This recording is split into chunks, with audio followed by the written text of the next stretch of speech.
Mount Rushmore.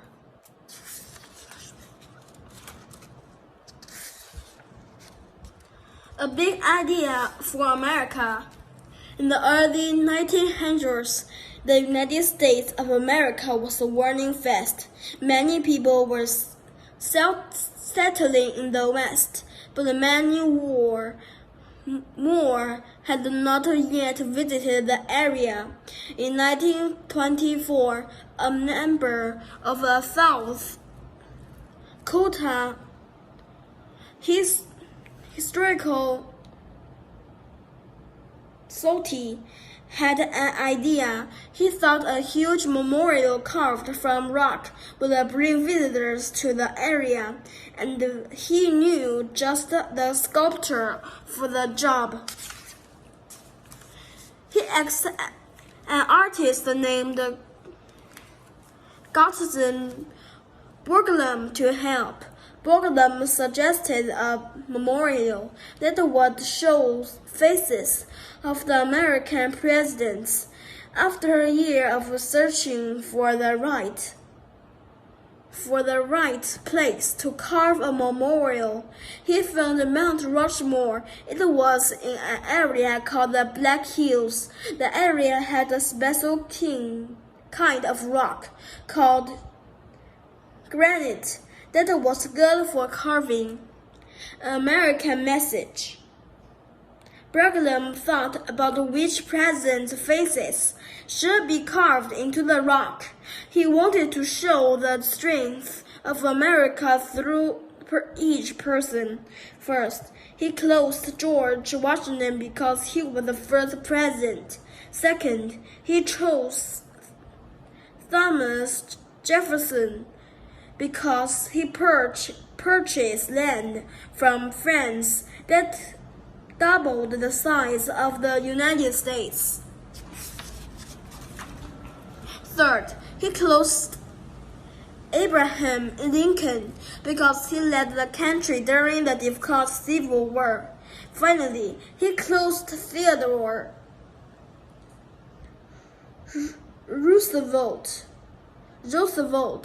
because he had the United States built an important waterway in Central America.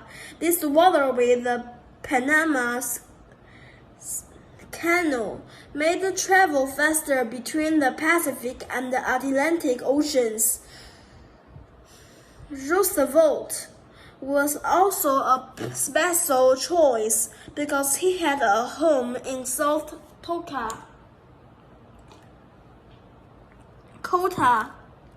blasting through rock. Carving a work of art into rock is no easy job because Borglum made smaller models of each president. Then the models were carried up Mount Rushmore for workers to copy. Dynamite was used to blast away rock. Finally, workers were lowered down the mountain on cables to drill shapes out of rocks. Workers had many problems.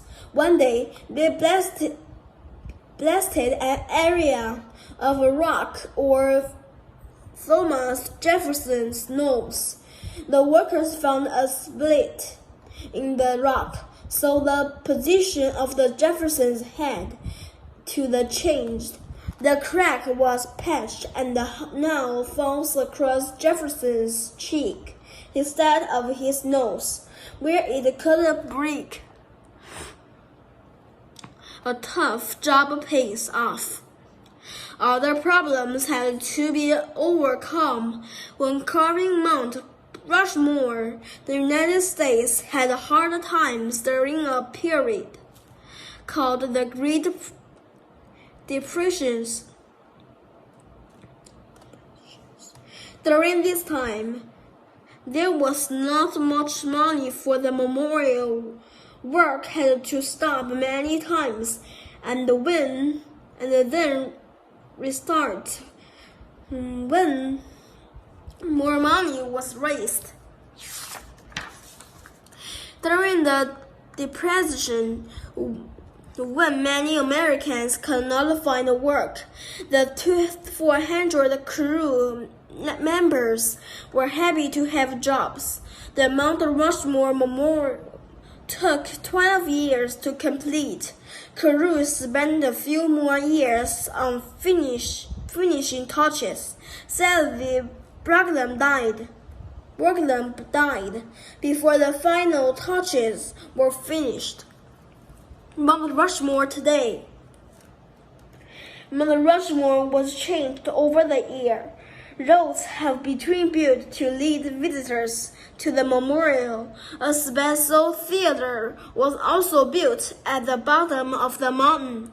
More than 2.5 million people visit Mount Rushmore every year. More than 2 million of them visit during the months of June, July, and August. Crazy Horse Memorial. A short distance from the face of Mount Rushmore stands under Thunderhead Mountain in 1940. Chief Henry Standing Bear asked a sculptor to carve a Sioux memorial into the mountain. The sculptor chose to carve the great Sioux leader, Crazy Horse. This memorial represents the importance of Native Americans in U.S. history. Looking ahead, each year the Mount Rushmore Memorial is cleaned and checked for cracks and damage. Rock wears away naturally over time, so the memorial must be fixed often. Repair crews use a special material to fill cracks and repair rock. Workers hang from cables the same way the original crews did in the 1930s. Today, technology helps to preserve the memorial. Special computers find areas where the memorial needs to be fixed. This care will make sure the memorial is around for future generations to see.